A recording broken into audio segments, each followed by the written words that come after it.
Hi believers, this is Amit from Waya team, and I'm here to provide a weekly bite and the road ahead in the markets. Indian equity benchmark indices Nifty 50 posted a loss of 1% week on week and ended in red for the second consecutive week. Broader markets also showed pressure in line with the benchmark index, with mid cap and small cap index closing flat for the week. On the global front, all eyes are on Donald Trump as he prepares to be formally inaugurated as the 47th President of the United States on January 20th, making his return to the White House. Let me now briefly cover major drivers of this market fall.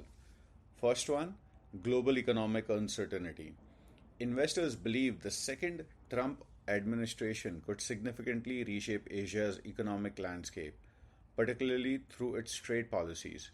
Countries like China, Japan, South Korea, and Vietnam, which rely heavily on US trade, could face challenges as US prioritizes American interest with tariffs and trade agreements.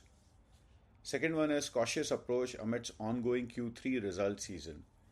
Investors are becoming very cautious after the weak Infosys results and selling pressure in the banking space came, despite the market estimating good Q3 numbers from the Indian banking space. Third, soaring US dollar and persistent FI selling. As the US dollar continues to remain strong, US bond yield is also rising. This has triggered money moving from equities and other assets to the currency market in the US. This is also a major reason for weakness in the Indian equity market. Due to attractive prospects in currency market in the US, FIs are continuously selling in the India markets. On the other hand, DIIs are not coming forward as they are waiting for the Union Budget 2025. This is also a reason for the continuous fall in the Indian stock market. Coming to the results update, nothing is great as of now. ID stocks shed 5.8% to post their worst week. The commentary of muted 4Q FY25 from IT majors dampened investor sentiments. Axis Bank also disappointed the street with tepid growth in advances and deposits coupled with deterioration in asset quality, keeping the banking index in pressure.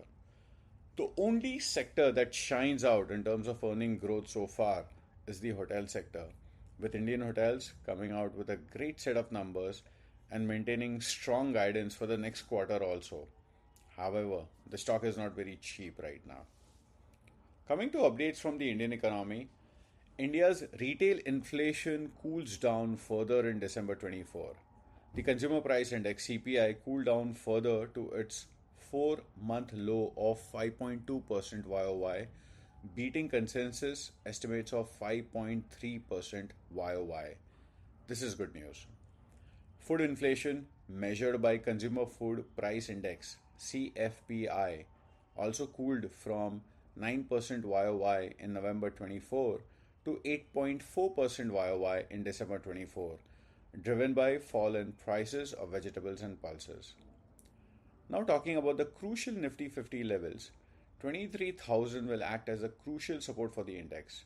If the index slips below level of 23,000, then we may witness a sharp correction up to the level of 22,700.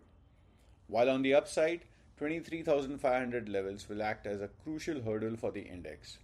Also, Nifty is facing selling pressure on every recovery attempt, signaling a bearish sentiment as of now. It will be crucial to monitor whether the broader indices, including mid caps and small caps, can sustain their ground.